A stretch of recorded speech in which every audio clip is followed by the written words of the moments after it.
So in continuation हम लोग बोलेंगे, मैं आपको बता रही थी कि जैसे चर्च की शाम की बेल बज रही है, हर जगह सन्नाटा, शांति छा रही है, हल्की हल्की, it's no the it whole atmosphere is calm and quite.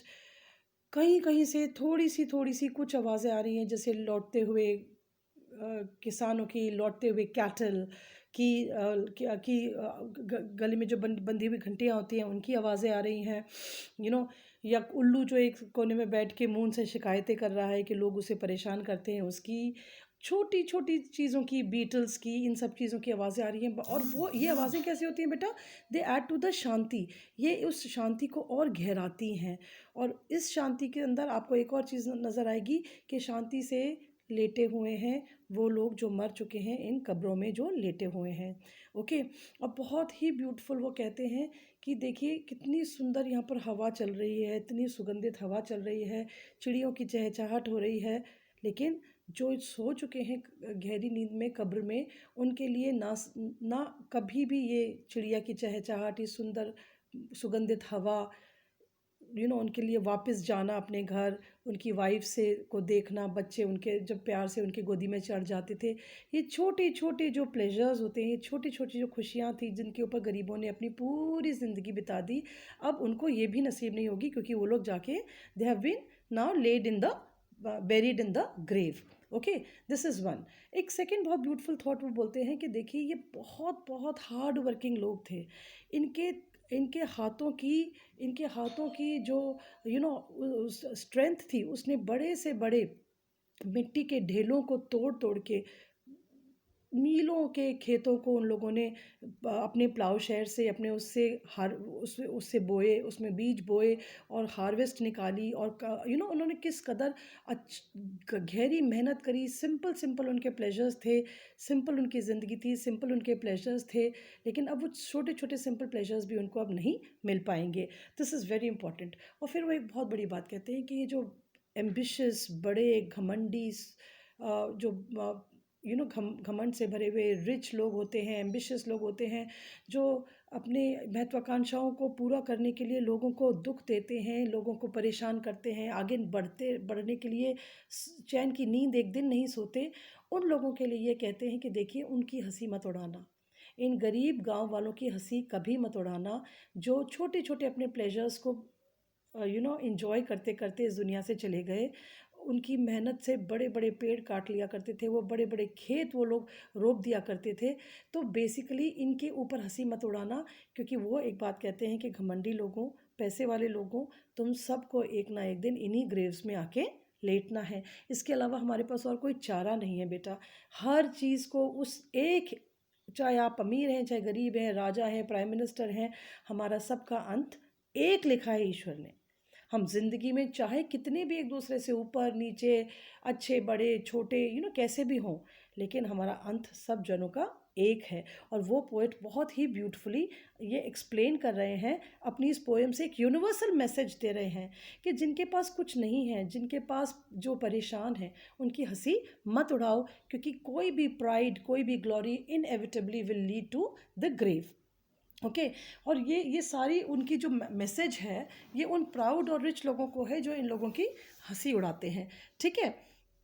इनके लिए कोई कोई चर्चों में गीत, प्रोग्राम्स नहीं होंगे इनके मरने पे।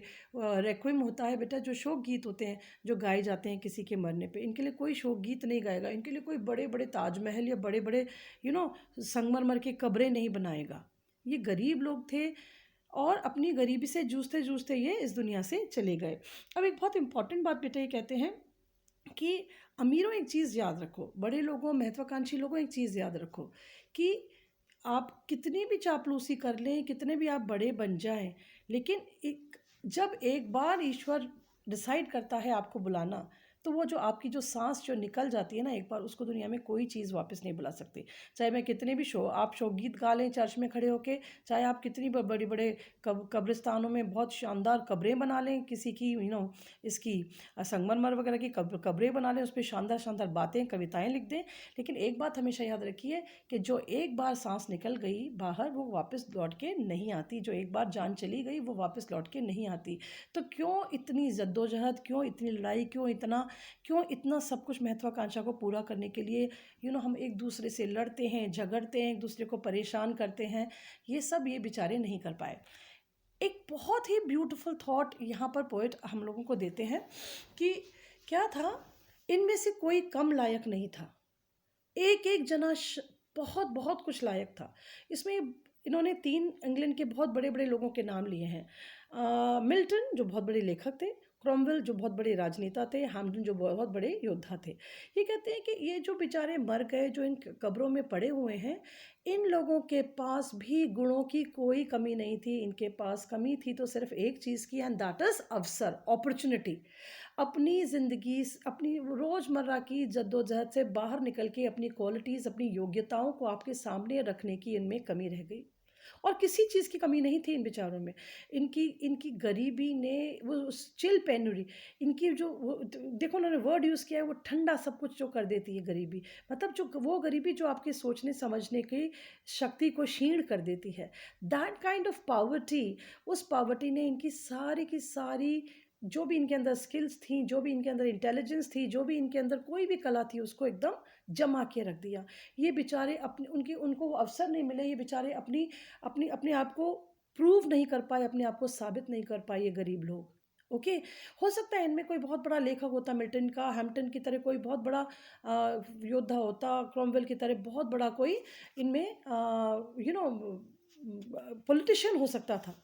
अच्छा, एक बहुत बहुत ही इंपॉर्टेंट बात जो ग्रे यहाँ पर कहते हैं, जो मुझे बहुत अच्छी लगती है, वो ये कहते हैं बेटा कि ये तो बहुत अच्छी बात है कि गरीबी ने इन्हें बहुत बड़ा नहीं बनने दिया, लेकिन एक और यह बात रहता है कि जो बड़े लोग होते हैं ना बेटा, वो अपनी महत्वाकांक्षा को पूरा करने के लिए कभी किसी राजगद्दी पे को हथियाने के लिए किसी की हत्या करते हैं, दंगे फसाद करवाते हैं, लोगों को चीट करते हैं, लोगों को लूट करते हैं। तो वो कहते हैं कि देखो, ये दोनों ही बातें हैं। ये लोग ना तो अपनी गरीबी के कारण आगे जा पाए, यानी कि अपनी योग्यताओं, अपने गुणों को दिखा पाए, बल्कि गरीबी के कारण क्योंकि ये ऐसा नहीं कर पाए, तो शायद ये अपनी कोई गलत पाप और गलत रास्ते जाने से भी रुक गए। क्योंकि जब एक अमीर आदमी अपनी महत्वाकांक्षा को प्राप्त करने के लिए किसी का मर्डर करता है, किसी का खून करता है, दंगे फसाद करवाता है, झूठ बोलता है, किसी को चीट करता है, वो भी ये लोगों ने नहीं किया। तो बेसिकली नेचर ने इन्हें एक तरह से पाप करने से बचाया, जो कि हम शहरों वाले या अमीर लोग कर देते हैं कभी कभी, ओके, अपनी महत्वाकांक्षा को पूरा करने के लिए। तो वो भी उन्होंने बहुत अच्छी बात कही है। तो अब और फिर उन्होंने बहुत ब्यूटीफुल कंपैरिजंस दिए बेटा कि ये वो उस तरह के फूल थे, वो खूबसूरत फूल थे जो डेजर्ट में खिलता है और उसको उसकी ब्यूटी देखने वाला कोई नहीं होता, या जो समुद्र की गहराइयों में वो मोती जो पड़ा है जिसकी खूबसूरती का गुणगान करने वाला कोई नहीं है, क्योंकि उसे कोई देख ही नहीं पाता। अब बताइए, आपके रेगिस्तान में अगर एक फूल खिलेगा तो उसकी महक कौन सूंघने जाएगा रेगिस्तान में, वो तो वैसे के वैसे वहीं बिखर जाएगा। तो बेसिकली कहने का यही मतलब है बेटा कि ये बेचारे अनसंग, अननोन मर तो गए, लेकिन हो सकता है कि ये अननोन और अनसंग एक अच्छी अच्छी तरह से भी, it is a positive thing also कि इनको ईश्वर ने पाप करने से बचाया। ये बहुत बड़े बड़े कलाकार हो, इनमें बहुत बड़े बड़े कलाकार, साहित्यकार, राजनेता छुपे हुए थे, लेकिन वो बेचारे अपनी कोई भी क्वालिटी इधर लोगों को बताए, लोगों को प्रदर्शित करे बिना इस दुनिया से चले गए। ये एक बहुत बहुत ही ब्यूटीफुल थॉट है। अच्छा, उसके बाद एक यूनिवर्सलिटी जब होती है तो कैसे कैसे बात कही जाती है, देखिए कि ये जो पोएम है वो अपनी एक एपिटाफ से ख़त्म होगी। वो मैं आपको अभी थोड़ी देर बाद, मतलब इसकी जो अभी पैराफ्रेजिंग सी जो मैं कर रही हूँ, उस पैराफ्रेजिंग को करने के बाद मैं आपको उसका एपिटाफ के बारे में बताऊंगी। ये पैराफ्रेजिंग मतलब मैं थोड़ा सा आपका पैराग्राफ वाइज लेने की कोशिश कर रही हूँ। अब एक बहुत ब्यूटीफुल बात है बेटा कि देखिए, हर किसी के दिल में एक आग लगी होती है कि हमें लोग याद करें, प्यार करें। कोई इंसान ऐसा नहीं है जो ये नहीं चाहता कि लोग उसे प्यार ना करें।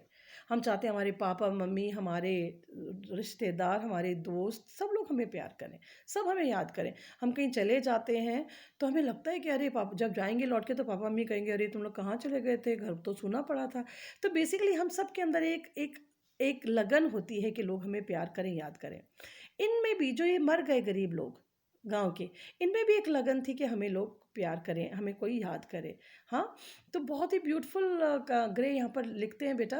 वो कहते हैं कि सी व्हाट हैपेंड, जब ये लोग मर जाते हैं तो कोई गांव का फूहड़ सा, इलिटरेट अनपढ़ सा गंवार सा जाके कोई एक छोटी सी इनकी कब्र बना देता है, उस पे कुछ लिख देता है, कोई कविता तुकबंदी लिखने की कोशिश करता है, ताकि कोई भी वहां से गुजरे तो 1 मिनट रुक के देखे तो सही कि जो मरा है उसके बारे में कोई लोग, उसको प्यार करने वाले लोग क्या सोचते हैं। तो देखिए, कहाँ तो अमीरों के शानदार यू नो मार्बल टूम स्टोन्स जिस पे कि गोल्डन वर्ड्स लिखे होते हैं और खूब शानदार पोइट्री होती है, और कहाँ इस गरीब की कब्र जिसको जो पूरी तरह से बनी भी नहीं है, जिसके ऊपर एक छोटा सा मॉन्यूमेंट एरेक्ट कर दिया गया है, और जहाँ पर विलेज के किसी अनपढ़ कवि ने कुछ बाइबल की लाइंस, कुछ उसके मौत के बारे में, कुछ उसकी ज़िंदगी के बारे में लिख दिया है।